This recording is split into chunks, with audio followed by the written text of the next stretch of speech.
One of the master strokes, I think, of the Oromia model is that they've been able to organise themselves together, find a market for their product, and conduct their own development.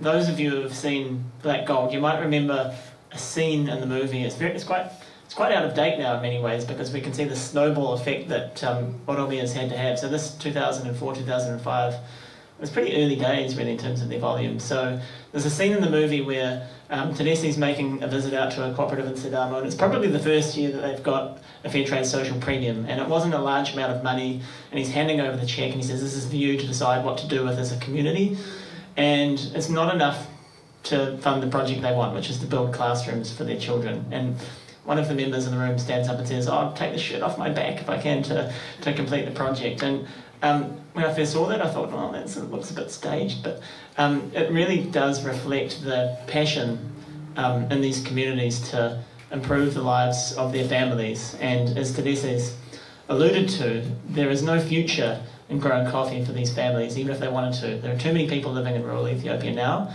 Farm sizes are too small. We can't talk about them being economic units. The next generation can't farm even if they wish to. And their parents don't wish them to. If you would ask coffee farmers what they want their children to do, it would be a rare one that would say, I want my son or daughter to follow in my footsteps. They always wish that they become a doctor or a nurse or a water engineer or something. So they've got a vision, but to realise it, they need to find better markets. And fortunately, they have a product which is really valuable here in the West, and Tadesse's been able to tap into that.